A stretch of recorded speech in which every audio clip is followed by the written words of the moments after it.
30 బాగా ఇంకా 30 నాకు గట్టిదాడు రావద్దు. నువ్వు ఏం మాట్లాడుతున్నావురా? నరాలు కట్టయిపోయింది. నాకు గట్టిదాటు మేపడానికి ఎంత ధైర్యం నీకు? తప్పిపోయి నీ దానికి రావాలని రాలే. తప్పిపోయి ఎక్కడ 10,000 సార్లు కోసుకుంటే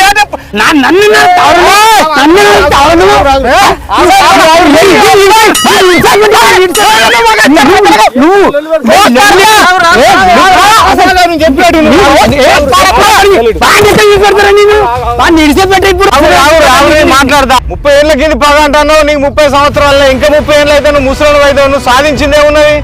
వానికి దండగా పెడితే నీకు సాధించినే ఉన్నాయి. మన రైతులకు ఇట్లా కొట్లాడుకోండి. నా గెట్టు గెట్టు నా గెట్టు నా గెట్టు అని గెట్ట అనే ఉంటది. మనం ఎక్కడ పోతాను వాని మీద పగ పెట్టుకొని నువ్వు నీ మీద పగ పెట్టుకొని వాడు గెట్లు దాటద్దని ఆవులు అమ్ముకొని బర్రెలు అమ్ముకొని ఏం లేకుండా వేసి రైతులు అనేది వాళ్ళకు పశువులు లేకుండా వేసి పల్లెటూరులో కూడా పాకెట్ల పాలు ఆడవలసి వస్తుంది. పాల కేంద్రం కాడ చెంబు పట్టుకొని గంటలు గంటలు ఆడోళ్ళు లైన్లు కడతారు. పల్లెటూళ్ళలో ఎప్పుడైనా చూసినావు? ఇది రైతులు లొల్లు పెట్టుకుంటాడు.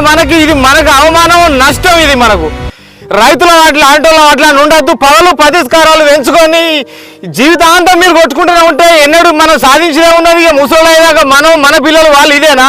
గట్టుతోటి పంచాయతీ గిట్లు ఉండద్దు. మనం అందరం కలిసి ఉండాలి. 30 ఏళ్ళ పంచాయతీ అయినా 50 ఏళ్ళ పంచాయతీ అయినా మంచిదే. రైతులను కలిసి ఉంటేనే మంచిది. రైతుకు ఒకటే కులం, రైతు కులం వేరే వేరే లొల్లు గొడవలు ఉండద్దు. అంతా సమానంగా రైతులు. ఇక నుంచి పశువులు ఓలాలు వచ్చినా బర్రెలు వచ్చినా ఆవులు వచ్చినా అందరం మనమే పరిష్కరించుకోవాలి. లొల్లి అనేది ఉండద్దు మనకు. సరేనా? సరే సరే, నాకు లొల్లితోనే సంబంధం లేదు. మీ ఇద్దరం కలిసి మెలిసి ఉంటాం. ఇక నువ్వు కూడా 4 ఆవులు తీసుకొచ్చుకో. నా దానికి వచ్చినా నువ్వు కొంటా, నీ దానికి వచ్చినా నువ్వు కోవాలి. అందరం కలిసి మెలిసి ఉందాం. కలిసి మెలిసి